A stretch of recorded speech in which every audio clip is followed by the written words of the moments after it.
I don't think you solve the problem of wellness and well-being and safety for people who are vulnerable by throwing money at it. I think you have to throw relationships at it and community.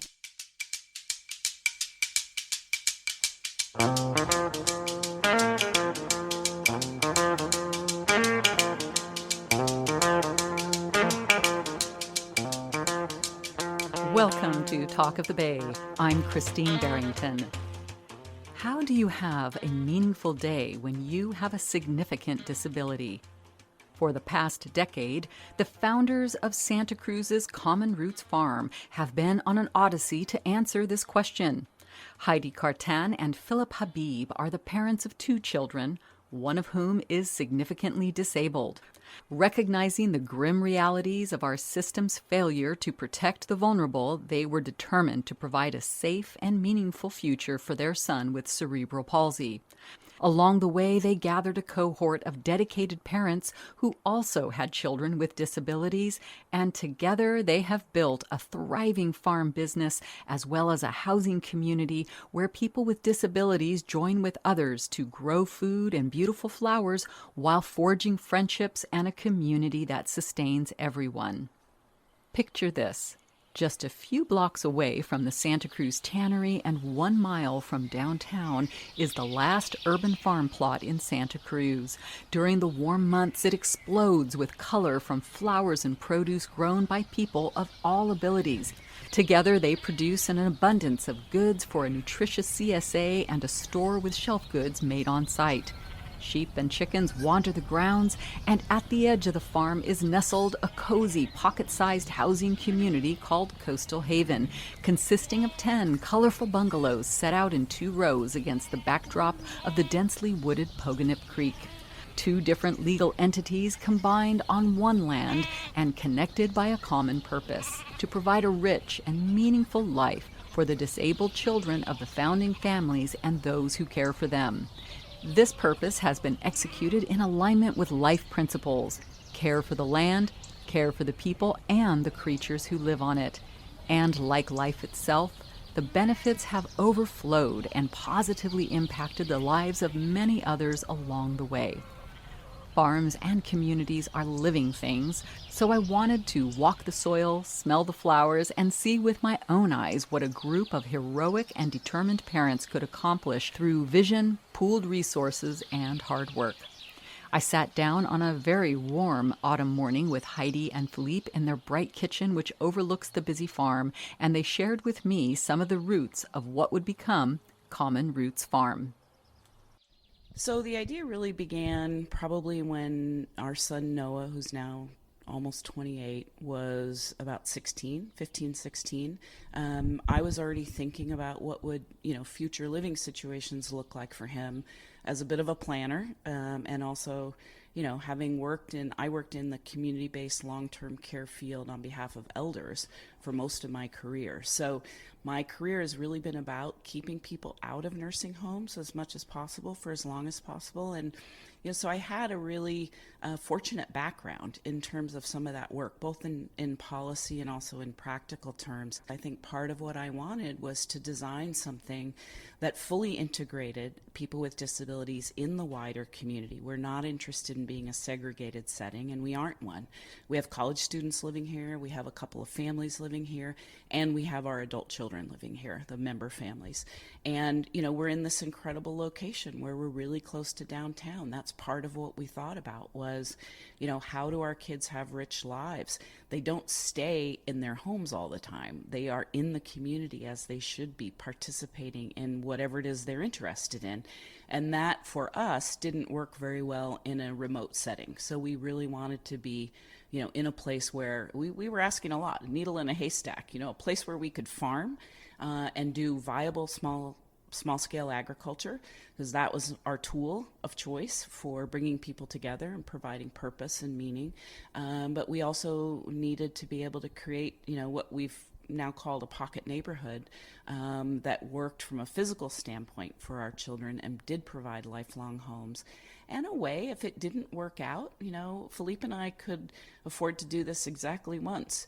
And if it wasn't the right thing for our son, we needed to be able to get our resources back out of the project and do whatever it was he did need. Phillipe, what is your take on the beginning of Common Roots?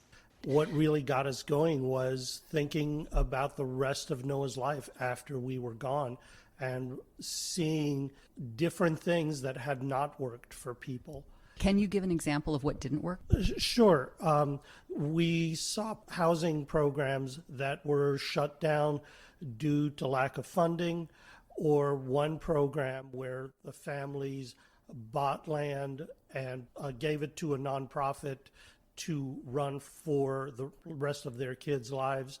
But then the people in charge of the nonprofit turned over and decided to sell that property for other purposes. Those parents were fortunately still alive and were able to claw back the donation and put it to serve their kids like they intended. But really what we were trying to do here was to offer as much protection as we could to provide lifelong housing and opportunities for meaningful things to do for our kids. So what are the layers of protection that you've created? So we have separated the housing portion, which is set up as an LLC, essentially a partnership of families. And we have put in a very high threshold of voting to change the purpose and to not have it be housing anymore, so that we think it's, while there may be at any given time a minority of people who might, for whatever reason, decide to stop the project, we're relying on the fact that the majority of people will still have their family members and will not want to put the project at risk. So we've put in that very high threshold so that if something really does come up, then it can happen, but it's really going to take a large amount of agreement to do that. And on the farm side, that's a separately run nonprofit with a charter and a mission for what it does, so that, again, the for-profit, but not really trying to make a profit side of the project can't decide to do something else with the land that's meant to provide opportunities for our kids. So how do you think it's going for your son? I'm happy to say he's thrilled here. He's got a very happy life. He's very independent now. But if that were not the case, or if he needed something different, we would have needed a way to get our resources back. And Phillipe has designed that into the LLC model for our housing. So we expect the community to, we hope, always evolve and change and improve. But we have tried to build in these layers and really also thinking about support for siblings. So people who grew up with someone with a disability, like our younger son, Matthew, there's a tremendous burden on them if you think about it, about, oh my God, what's going to happen when mom and dad are gone? Is this all going to fall to me? And it was as important to us that Noah have a good life as that our younger son, Matthew, have a good life. And that meant him being able to choose his own path. And so, now he's older and able to understand this, but initially it was really about how do we, have the best possible situation for Noah so that Matthew also has the freedom to live his life the way we hope he'll be very involved. That guest unit Philippe's talking about, we want Matthew and other siblings to be able to be on site and visit their sibs, or if it's cousins or whoever it is, whoever's coming to visit. But it's really about having eyes and ears. I don't think you solve the problem of wellness and well-being and safety for people who are vulnerable by throwing money at it. I think you have to throw relationships at it and community. And so really at the crux of this project is trying to build those relationships. When our son Matthew comes to visit his brother Noah, he already knows Noah's housemates. He knows a lot of the other young adults who are living here. I have full confidence that if he noticed something was amiss with someone other than his brother, he would report that. He would speak up. And not that we're expecting that to happen. We have terrific support people here who are supporting our kids. But, there are unknowns and people are vulnerable. Some people do not speak. Our son is not very verbal. He only has a few words. He understands a lot, but he couldn't communicate many problems that might occur. And so, making sure that there are extra layers and also really the job of caring for someone who has a significant disability, we know because it's been our life for 27 years, is really challenging. And so when you're shifting that responsibility to a paid person, you want to do everything you can to support that paid person. You want their work environment to be great and rich and not isolating. And so this location has really been a dream come true for us, because people can, walk over to the tannery and take a dance class, or, go hear the first Fridays and the bands and the music that's going on. Walk to downtown, easy access to public transit. We've got folks taking classes at Cabrillo, going swimming, doing horseback riding, just going down to Pacific Avenue and doing shopping. And our son loves to go get an ice cream. That is the richness here. And yet, right next door to them is this 4-acre farm that's kind of like their front yard that they have access to all the time. And as we finish the infrastructure here and really look toward accessible design that creates opportunities for people to just physically get around. The path we have around our farm is, for some of our guys who live here, it's become a track where they run. They're Special Olympians and they like to run. They use it as a running track. Our son Noah toodles around and picks up eggs with his housemate from the hen house, the coop. But he can get there because we have this accessible path. You are listening to Talk of the Bay on KSQD Community Radio for the Monterey Bay. Our story is about Common Roots Farm, a place where people of all abilities can learn new skills, strengthen their social networks, and contribute valued products to our local economy. They offer horticulture and farm skills training, environmental and gardening education, as well as internships to people with developmental disabilities on a roughly 4-acre urban organic farm in Santa Cruz, California. As you can imagine, creating a rich environment in which disabled children and their caregivers can thrive comes with challenges and a hefty price tag. Phillipe explains. Well, the first challenge, once we came up with the idea, was finding the right families to do it with, and also being able to get these families who we didn't know, who didn't know us, to tap their savings and put a pretty large amount of money into our bank account so we could buy the property. And we were really pretty amazed and, and honored that people were trusting us like this. Then once we had the land, we had the challenges that this particular neighborhood is not zoned for what we did here. And we were able to work with the planning department at the city of Santa Cruz and got a lot of support from them to figure out a way to do what we needed to do. And we did that, got our plans, and after having an approval hearing, we found out that a local developer then objected to our plans pretty much at the last minute, and on just a couple days' notice managed to have the city insert new conditions for our approval. And also on just a couple of days' notice, we had a turnout of about 75 people at the final city hearing to ask the city not to put these additional conditions on us, which did not change anything at the hearing, unfortunately. There were roughly 75 people speaking on our behalf and the two developers speaking on their behalf, and the city stuck with them. We were able, after that hearing, to get the conditions that we most objected to change so that we could go ahead. But that was definitely a really big challenge. Another big challenge that we had was once we finally started, COVID hit. And all of a sudden, we were trying to do construction during a lockdown with materials being unavailable, while keeping all of the people who were here working safe. And no transmissions occurred on site at our project, which was really a minor miracle, I think. And the project, of course, took longer than we expected. Our original schedule was for 10 months. They always do.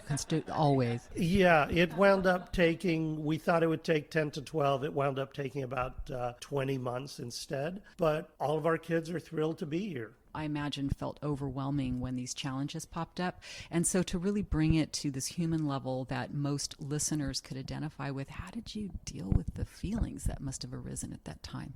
Well, there were certainly times when I got frustrated, or as we had this final roadblock thrown at us after, what should have been our completed approval, a lot of frustration and anger about it.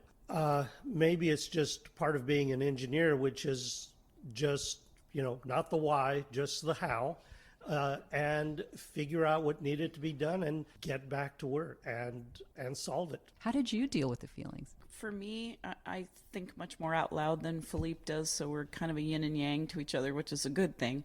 But I relied on that very community, we were trying to build, because every time I thought it looked hopeless, and there were a number of times when that happened, I'd go back to other parents, to my friends, to our farm team, who are younger people really inspired by, the care and stewardship of this parcel, and say, man, are we on the right track? Maybe this is too much. Maybe it's just a crazy dream and it's not. And everybody would pull together and, sort of support us and keep our spirits up, but also remind us of where we were headed. What was the goal?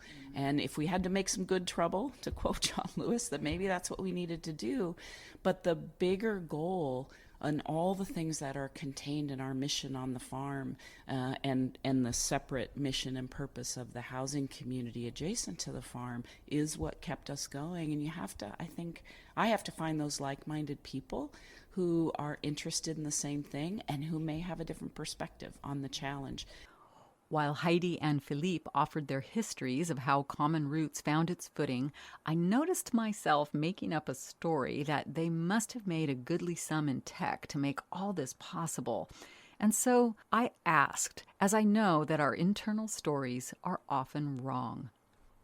We're definitely fortunate that we could afford to do this, and we realize that not everyone can. We all have typical middle-class jobs. And that's part of the reason why we did this, is because we knew that we couldn't afford to pay for everything that our son would need for the rest of his life. And so we got together and partnered with other families to be able to do it. It came by taking out second mortgages on our homes, by, for one person, cashing out a retirement plan and deciding that would take care of itself later. We are not loaded, but we definitely are grateful that we were able to work with others to afford to do what we could never have done on our own. Thank you. I appreciate you being willing to address this because, like I said, a lot of people just might project, oh, they probably made a lot of money in tech and they can just do this thing. And I think it's very helpful and inspiring for all of us to hear these stories that people within the realm of normal come together in community and accomplish extraordinary things. We need these stories. Well, I'm grinning as you're saying that, because Phillipe had multiple opportunities as an engineer while Noah was growing up to do startups with, lots of promises of stock and this and that and wealth. And every time we turned those jobs down because they involved working and practically living at the office.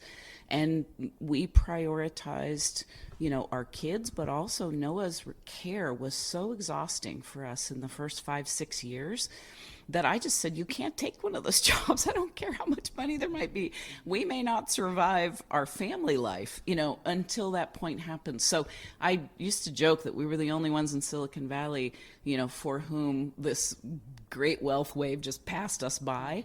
But that's also not to say, as Phillipe pointed out, we are well aware of our privilege. We are fortunate that we had a house we built ourselves that we could borrow against to put in our share of this project, right? Everybody put in an equal share. But as Phillipe, I think, very rightly pointed out, none of this would have been possible for Noah or any of the people who are enjoying the farm now had we not linked arms as parents and said, you know, we just have some faith that we can do something better and bigger than any of us could pull off by ourselves. Yeah, part of it also was the fact that we did this ourselves and were very active, allowed us to keep an incredibly close eye on budget. And as the person who was running the design and construction phase of it, I had many conversations with the people that we hired, telling them, you know, I'm responsible for other people's money, other people's future for their kids. So we're not going over budget. We're going to find a way to do this for what we can afford, and repeating that every single day. That's just what it takes, I think. We have families, you know, we've got one partner who he's here every single weekend, Mike, doing, you know, all kinds of facilities work, if you will. We don't have a property manager. We don't have a maintenance person. We are doing all those jobs ourselves. We get together once a month and weed, you know, to keep the landscaping up. And Phillipe and I said to our partner families when we were proposing this project, this is not a project where you write a check, drop off your child, and walk away. You know, we're not doing this for you. We're doing it with you. And we'll provide the leadership. But we're looking for people who have some history of contributing to their community, because that's what this is about, is building one. And, you know, we've got great families who have stepped up and done that. And man, what a rich thing when you have people with all these different talents. You know, Phillipe and I don't know anything about running a rental property, but we've got people in our community who are stepping up. If they didn't know it already, they're learning it, just like we did with a lot of aspects of this. But again, when the motivation is your child and your child's well-being, you know, you step up and you stretch a little bit. The family force, stronger than the nuclear force. I love it. You are listening to Talk of the Bay on KSQD, Community Radio for the Monterey Bay. We'll be back with more about Common Roots Farm after this short break. This is Austin Powers, baby. You're listening to the only radio station groovier than the BBC. What? You mean K-Squid? K-Squid. K-Squid, isn't it? K-Squid, KSQD Santa Cruz. Online anytime at ksqd.org. Yeah, yeah, baby.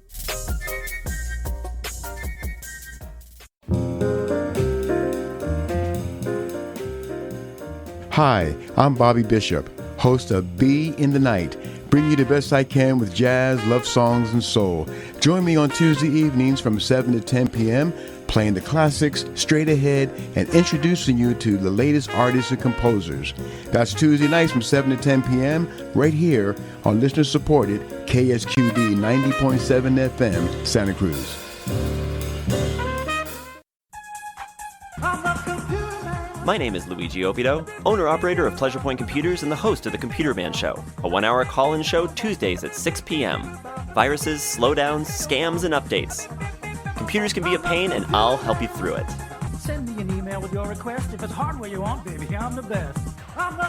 If it has an on switch, we'll probably talk about it on The Computer Man Show Tuesdays at 6 p.m. only on KSQD 90.7 FM, Santa Cruz. Get into a computer. Welcome back to Talk of the Bay. I'm Christine Barrington, and our story is about an uncommon vision called Common Roots, a special and unique urban farm near downtown Santa Cruz, California, born out of the collective vision of 10 parents with severely disabled children. As one of the founders asserted, if your plan for your disabled child is for you to live forever, that is not a plan. Instead, they pooled their resources, rolled up their sleeves, and dreamed big. The result is a successful farm with sold-out CSAs, a beautiful small pocket neighborhood called Coastal Haven that provides housing to a diverse community of families, students, the disabled children of the founders, and their caregivers. 2 ideas for one common purpose, all created using universal design principles to make all of it accessible to people of all abilities. and all are invited into this community space to experience and share in this collective vision. In the first half of our show, we learned some of the background of how this extraordinary project began. Now, let's visit the farm. So this is what we call our Seed to Salad accessible garden. This is the space we created for people whose physical impairments really make it tough to do farming out in the field. But we want them to have the same experience, the intimate experience of working with plants, of growing their own food, growing flowers. So what we essentially do is we plant the same crops we have in our field, but we do them in raised and what are called roll-into beds, so that we can accommodate folks who are in wheelchairs, who have an opportunity to garden and farm, as well as raised beds where somebody might be unstable on their feet. A raised bed doesn't work for someone in a wheelchair, but it works well for somebody who might be unsteady or who has trouble getting down low. And this offers an opportunity. We've got beds at all different heights. So again, our thing here is really trying to accommodate people of all abilities. Then we, of course, have some shade, which today we particularly need. It's a hot one. It is a hot one. And then our picnic furniture in here is designed. We say that we like people to linger. We want people to feel like they can gather here. So again, the furniture is designed to accommodate folks of all abilities as well. And we have a permeable paving system here. It's called True Grid. We love it because it stabilizes gravel so that people don't trip. We don't have to deal with the gopher holes that happen all over our field. And it makes it wheelchair accessible or scooter accessible. So this allows all the rainwater to percolate back down into the groundwater, but it also gives us the opportunity to get out of the mud so we can use this space. And so that's what this space is designed for. And then we recently had a wonderful grant from an organization called Helpers Community who helped us put in an outdoor kitchen. It's beautiful. I'm seeing a stainless steel sink with a long countertop and granite-topped cupboards there. Pretty sweet. Yeah, and a shade structure. It looks awesome. And a grill. So we're finally delivering, we've talked about seed to salad, and we're doing the seed and the growing, but we haven't quite gotten to the salad yet until we put this part in. So now we can actually have folks learn some food prep and be able to prepare the things, that we're growing here and really see that cycle through to completion so that they can enjoy the food that they've helped to grow. You must write a lot of grants. We do write a lot of grants. And we've been fortunate. The community has really supported us. So this concept is really not new. A farm is a really wonderful tool for bringing people together in the community. I think our twist on it is working on the accessibility and the inclusion, and really including people with disabilities, which is our mission. But we strive to be a farm first. So we are a market farm, which means we grow a variety of produce and flowers for market. We have a CSA that has about 55 customers per season. So we have a fantastic farm manager, Nina, who just rocks it out here. And then we also do a pretty robust cut flower business. Not only is it beautiful, if you turn around you can see what I'm talking about, about 25, 30 different varieties of cut flowers, and we do bouquets multiple times a week.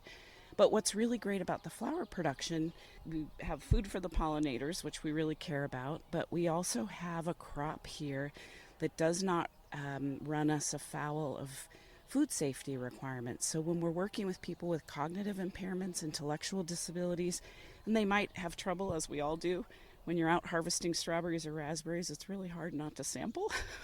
But you can't do that when it comes to food safety for a farm.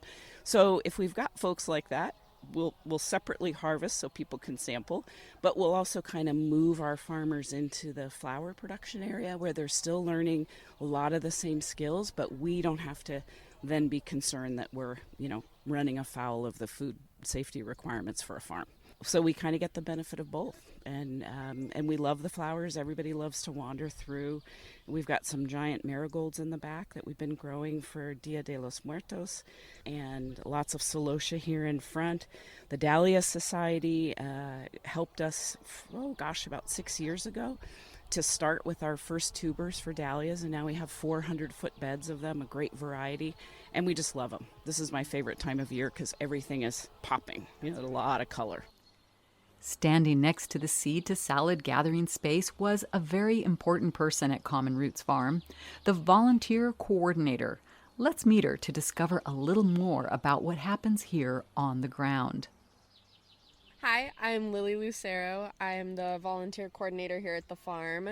I moved here shortly after I graduated from undergrad in 2022, and I lived here on the farm for 6 months in the tiny house as a live-in trainee. So I was a residential trainee here, which was an incredible program, and it kind of launched me into a full-time position here as the volunteer coordinator, which I've been doing since February. What's the heart and soul of the volunteer coordinator position? It's engagement. It's all about retaining folks, keeping folks engaged year long. That becomes kind of a difficult process in the winter time, especially because we do close down and there's not really anything going on in the fields. There's a lot going on beneath the surface of the soil, but we kind of leave that to Mother Nature. So there aren't a lot there. We have no programs, we have no volunteers in the winter time. So I think that becomes one of the more difficult parts of my job is keeping people engaged, bringing folks back once we open up the farm in the spring. But the heart and soul completely of my job is the interactions with the people, which I love. It's my favorite. I of course love I call it the people facing versus the plant facing. I was essentially driven here by the social mission. I was looking for a farm to live at, for a farm stay, and when I found that there was a farm in the heart of Santa Cruz that had a social mission that I really believe in and that I kind of grew up with working within this community as well. My mom's a psychiatric nurse and worked with folks with intellectual and developmental disabilities throughout her life and for most of my life as well. So she kind of set up that framework for me, and this was just the obvious choice. And then when they asked me to stay on as volunteer coordinator, I had to say yes. It was, I think, the best possible opportunity for me at the time, and it's been an incredible experience. And I love, right behind me, this is one of the most incredible groups of people, and I'm super lucky to get to work with them. Well, let's actually have you introduce our listeners to what is a day program and what is this particular group all about that you're so excited about? Of course. So a day program is for adults with intellectual and developmental disabilities once they've aged out of the school system. So Heidi kind of refers to it as falling off of your cliff of support when you hit the age of 22, because all of the resources as someone living with disabilities that you have had throughout your life have been provided through school. The education, the enrichment, the recreation, for some folks care. Care is one of the main ones. And so a lot of folks, an alternative is that they are enrolled in these day programs, and they essentially go do different activities throughout their day, hopefully the most enriching activities possible. But one of the reasons Heidi started this place was that I'm sure that many listeners have probably been at a mall before or been in a bowling alley or in other indoor spaces for the most part, where there are large groups of folks living with disabilities who are in the space. And a lot of the reason why they go to those spaces is because some of them are free. You know, a mall, you don't have to buy anything, but for the most part, it'll be air conditioned. But going to a mall and walking around isn't exactly the most fulfilling thing I think that any of us would want to do. I don't think I would find that fulfilling. So necessarily, why would we subject folks with intellectual and developmental disabilities to that on a daily, weekly basis if they could be doing something else? And outdoor recreational land stewardship opportunities have been restricted for folks living with disabilities. And so this space really opens this up. We don't charge our day programs to come here, and this just creates a whole nother environment in which they can come and enjoy and engage. One of my favorite parts of them being here is that they really engage all of their senses, which, especially for folks living with IDD, that can be one of the most important things for them in their day. In this accessible garden space that we have here, there are so many sensory objects, especially the plants. I mean, all of the plants here, they tap into all of the senses for folks. I was literally just working on a presentation right now on all the different ways we engaged all of the senses this past summer. So we do all sorts of activities up here that really seek to make this space tailored for them, not just only to make it accessible for them, but it is for them. And I think that that's one of the most special things. Clearly it ignites your heart and your mind, everything. Would it be appropriate for us to maybe go in and just check in on this group? Yeah. So this is a group from Watsonville who comes to us every single Friday. And they're really, really lovely. And they're already looking, saying, what in the heck is going on here? We want to talk to the people for whom all this has been created. What's up, Shayna? No Brendan today? Oh, man. We're going to miss her. Everyone, this is my friend Christine. She's here doing an interview. Hi. Hi. Yeah, this is going to be on the radio. What? On Monday. Yeah. Yeah. So, do you love coming here to Common Roots Farm? Yeah? Yeah?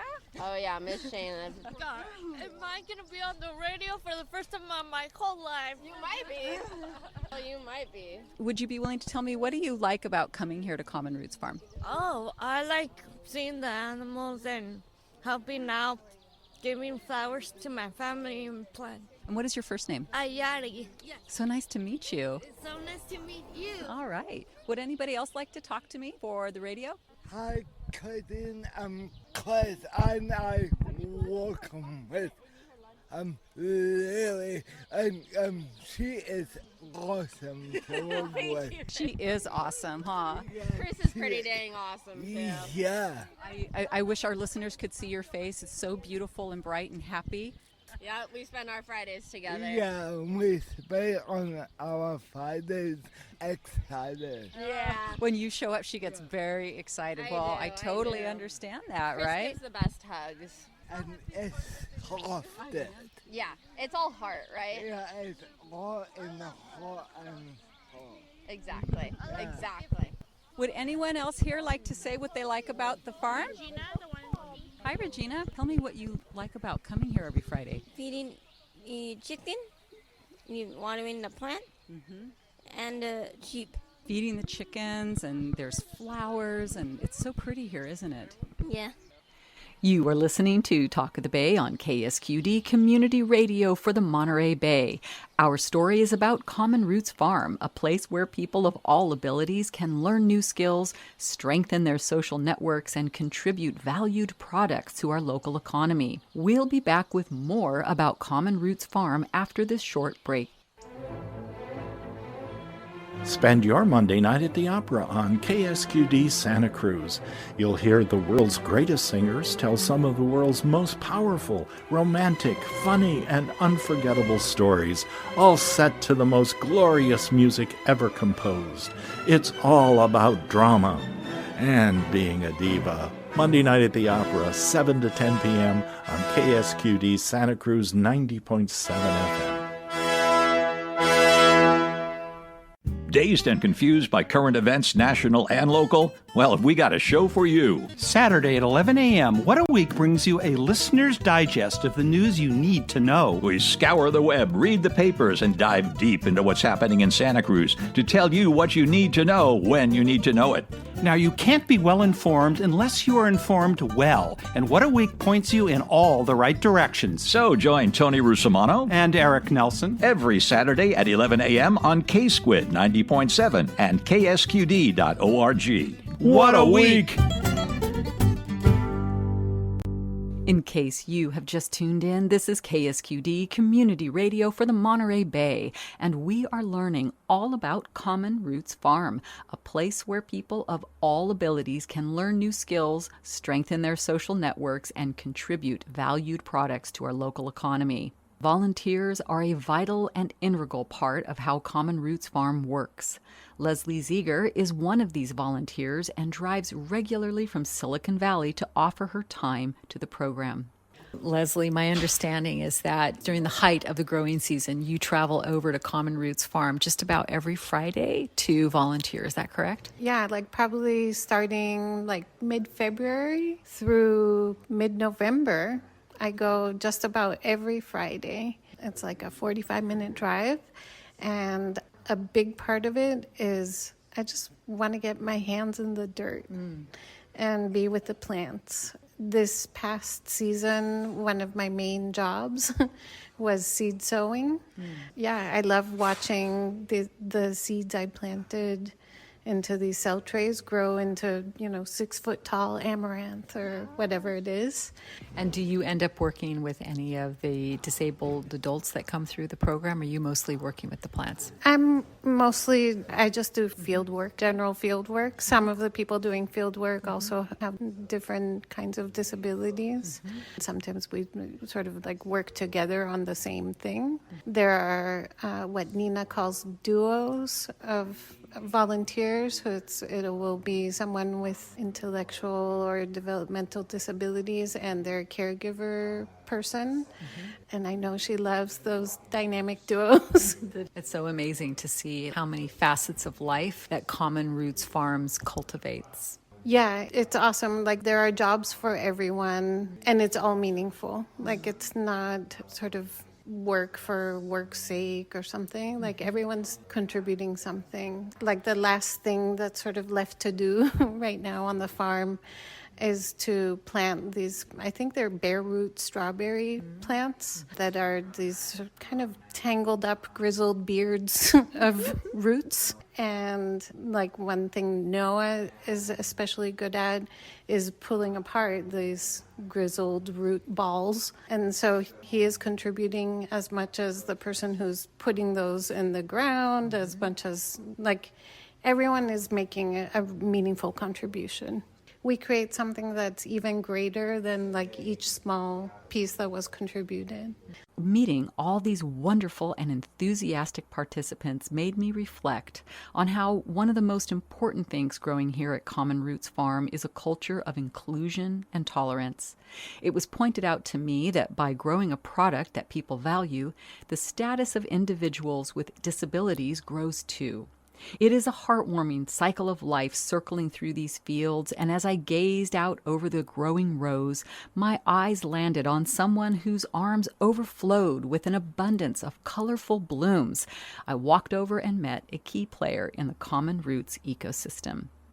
Hi, I'm Nina. I'm the farm manager here. I use they, them pronouns, and I'm working on some wonderful flowers. You're doing a good job. Oh, thank you. Yes, we're doing our CSA bouquets today. We have 55 members, both locally and over the hill. So each week they get veggies, flowers, and blooms, and I get the great pleasure of playing with all of our fun blooms. You can see here some of my favorites. Celosia, if you've not heard, is this one that looks like coral. It is my absolute favorite. It's stunning. Most people haven't heard of it or maybe know it when they see it, and that one is just delightful. It's so bright and neon colors that you don't usually see in nature.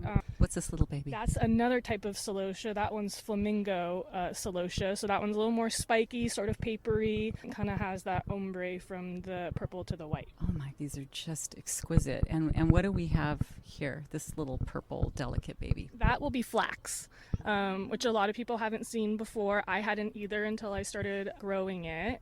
That is amaranth that you're touching, and there's actually 3 different kinds of amaranth. There's a golden and a pink and a rich dark pink. Yeah, so we try to grow some unusual stuff that you might not find in your typical grocery store, and really flowers are why I got into farming. You're the farm manager, so that's just got to be an enormous job. Would you just speak a little bit to what the job is and why you wanted to do it here at Common Roots? Being a farm manager at this farm is pretty typical to what you'd see at any other production farm.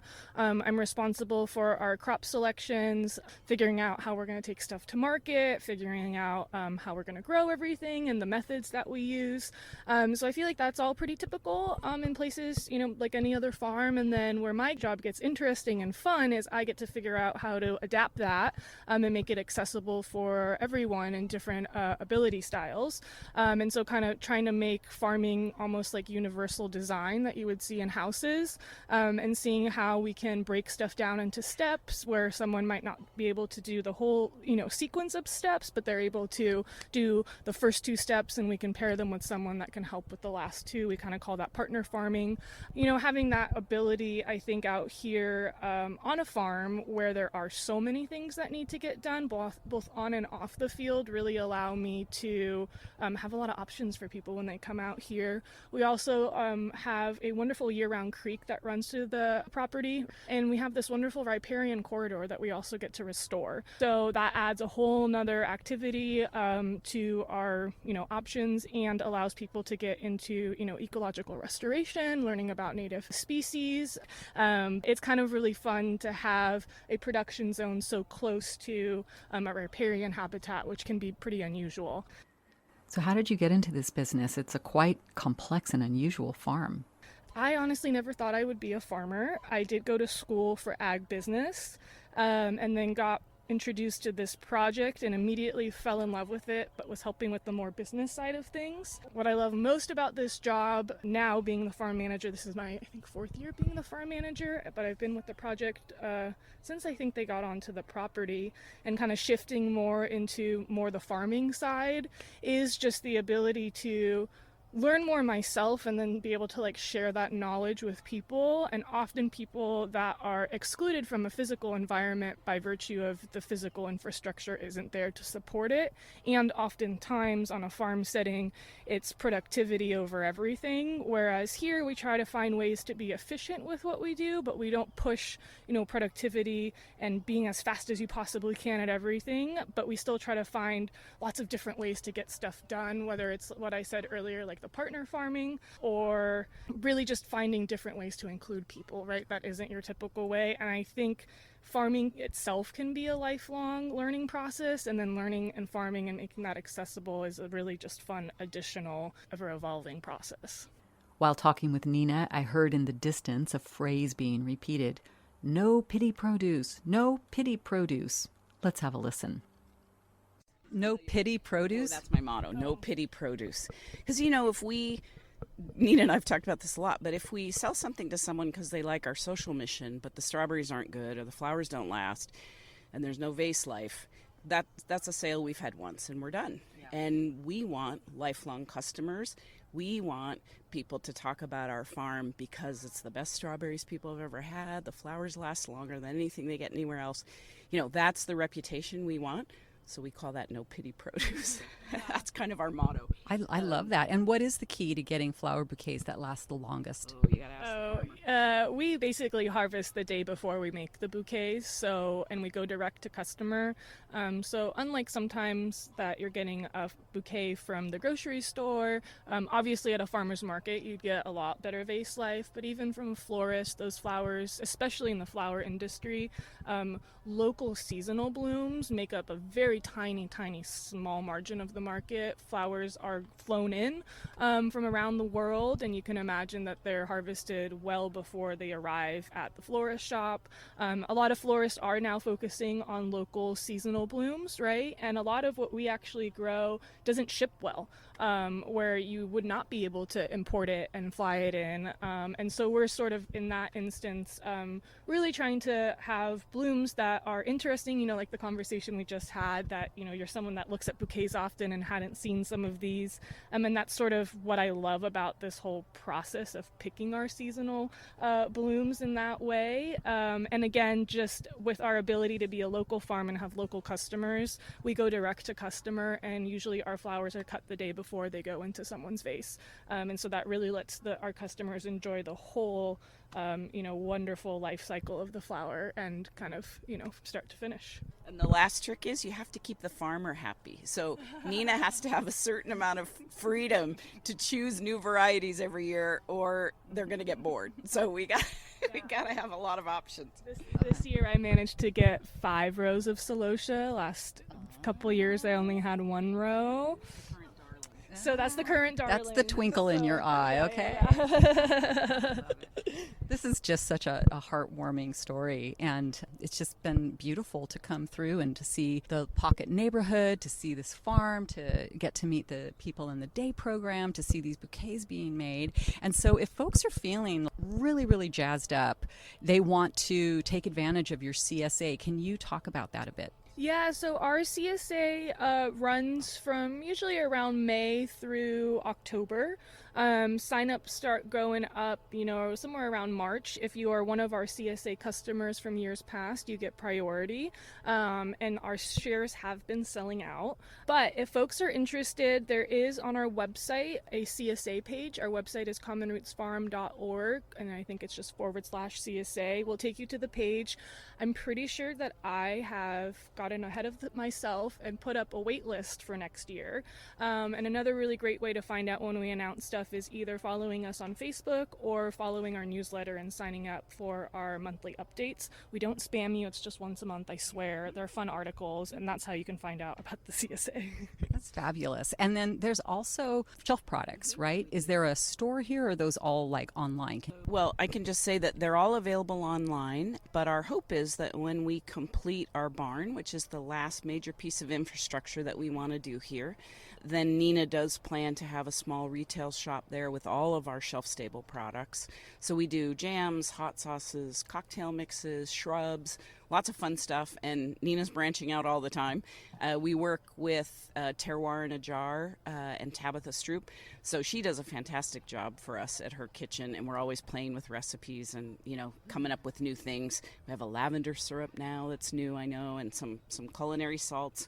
So it's a fun process for us and keeps things interesting, but also allows us to make the most out of what we're growing here, right? It's really tough to make ends meet on a small-scale farm, and so we're always looking for ways to put funds back into the project, right? That's what we're about, is keeping everybody active and involved, and keeping this place beautiful and welcoming. So those sales do matter to us, and so we're doing that. And then we hope COVID stopped us from having a farm stand, but when we get the barn done, we're hoping that we will bring back a farm stand. You've mentioned the barn a couple of times. Would you just take a minute to describe your vision for it? You bet. So we have really outgrown the infrastructure we have here with coolers and wash pack station and those things we need for the farm to operate well and to kind of bump us to the next level of farming and being able to reach more customers. So part of the barn is going to be, we hope, a really nice wash pack area with walk-in coolers, very close to our greenhouse so that we can take crops that are growing there directly into, you know, the processing area, keep stuff, as Nina said, super fresh for our customers, which is our selling point and our priority. But also we have to close. Our day programs coming and a lot of the activities we do on the farm. Shared Adventures does an art group and a garden club here. All that stops in the wintertime because we don't have any covered space. And so the barn is going to solve that problem. So we're pretty excited because we're going to be able to do both. We're going to have I keep talking about this large covered patio we're going to have with the roof line of the barn that's going to allow us to have farm-to-table events, but also just create another anchor point. So the way our farm is designed, we have the anchor point in our seed to salad area at one end of the farm, and the barn will be at the opposite end, and in between is all the growing space. So, and then we've located all of our work areas and our animals along the perimeter accessible path so that we can maximize the chances people have who have mobility impairments of being able to get to everything. But we're pretty excited about that barn, and we desperately need some office space too, or I'm going to have a staff mutiny. As I looked out over this amazing land with its creek and housing complex, the flowers and veggies, the day program participants laughing across the field, I had one last question.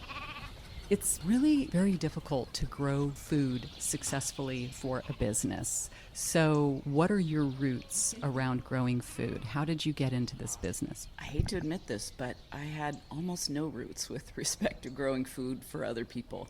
I'm a lifelong gardener. My dad was a master gardener. I've always been around plants and nurseries, and, you know, that was the thing we did. But, you know, a couple of things have happened. One is a lot of study. Our farm manager, Nina, has gone to the UCSC apprenticeship program and learned a lot of things and made a lot of connections. But I think Phillipe and I are both pretty much fearless learners. And, you know, thankfully, we didn't really understand all the obstacles we were going to hit before we started, or I don't think we would have started. You said that you're sorry to admit, but you knew almost nothing. I think that makes it much more exciting because people that are listening who are thinking, there's something in the world that really disturbs me, or there's something in my family and I want to create change in this system. It's pretty exciting to meet people who are like, well, we didn't know what we were doing, and look at what we've accomplished. With so much negative news blazing through our psyches, it's uplifting to hear how a collection of people, much like you or me, dreamt up a magnificent vision to provide for their disabled children. They have created a system that models what life does for all of us every day. It grows what is needed and offers it generously, increasing well-being for all of those within its reach. If Common Roots Farm inspires you and you'd like to learn more, visit their website at commonrootsfarm.org. There are a multitude of ways you can participate and support their mission. As Lily Lucero pointed out, volunteers are a critical part of the vision. You can join the crew and learn all about inclusive farming along the way. Or you can sign up for their very popular CSA and purchase items from their online store. And of course, you can always donate. I want to thank Heidi Cartan, Phillipe Habib, Lucy Lucero, Nina Vukicevic, and Leslie Zieger for their time in contributing to our story. You've been listening to KSQD 90.7 FM, KSQT 89.5 FM, and 89.7 FM. We are K-Squid, community radio for the Monterey Bay area. I'm Christine Barrington with Talk of the Bay. Join us for more great stories about the incredible people and natural beauty of our region every weekday at 5 p.m. right here at KSQD.